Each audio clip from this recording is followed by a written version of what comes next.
Hi, my name is Samantha De Rosario, and this is my Week 8 reflection presentation. So 5 things that I didn't know, the first one being the evolution of e-government. It's interesting to me to see how much e-government has evolved. One thing I didn't know was that states are using e-government to allow citizens to gain access to more than 60,000 state and local health and human service programs through a single web portal. Businesses are now evolving and doing more online shopping. I remember as a kid, my mom would drag me and my siblings to the grocery store, but now you can have people shop for you and deliver it to your front door. It's just astonishing to see how much technology has changed, and I'm intrigued to see what the future holds. The second one would be the misconception of the First Amendment. I didn't realize how much misconception there was with the First Amendment.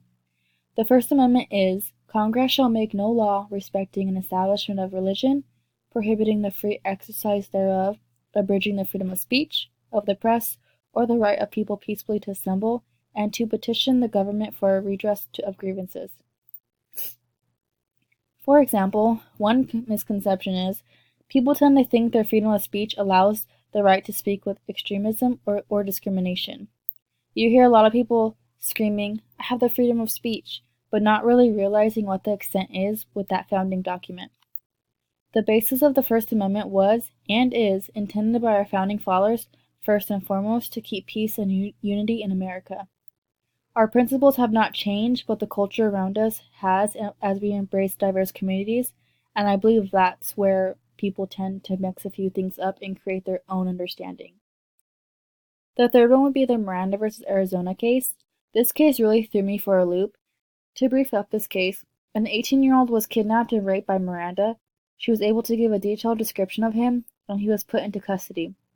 Upon being arrested, officers failed to give him his rights. During his interrogation, he ended up confessing and giving a written statement of what he did. Later, he appealed that his Fifth and Sixth Amendments were violated because no one gave him his rights. Because those amendments were violated, he was able to get a retrial and his conviction was lowered without his confession, all due to the fact that one mistake occurred.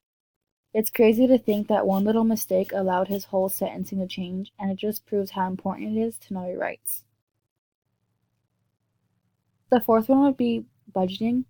When we were looking up our city budgets, I didn't realize how easy it was to access all the information.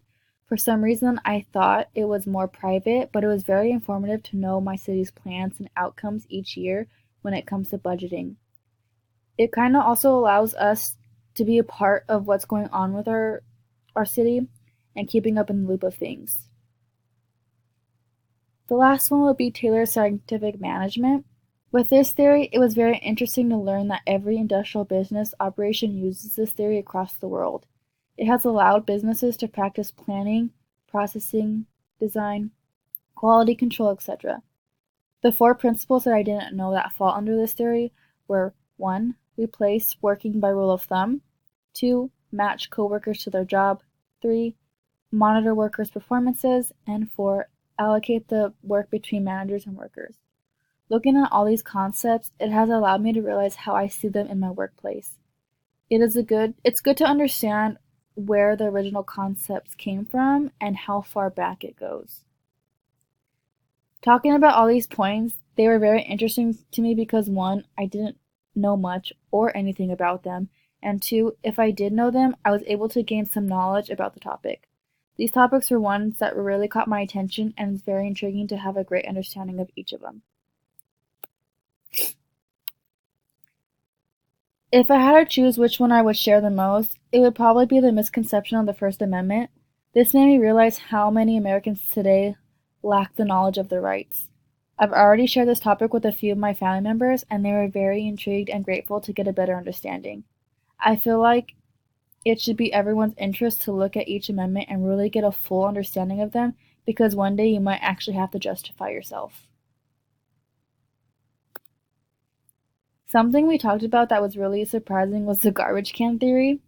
First thing is, I didn't even know there was a theory named that. And 2, it was very interesting to learn what it was. Despite the name, this theory basically is a garbage can that's filled with decisions that were not thought out rationally. When you need to find a solution to your problem, all you have to do is reach down into the garbage can and pick a solution. They summed up this theory as how problem solving works basically. You go through several solutions until you find the right answer. I thought it was funny yet a creative way to like describe the theory. So that is it for my presentation. Thank you.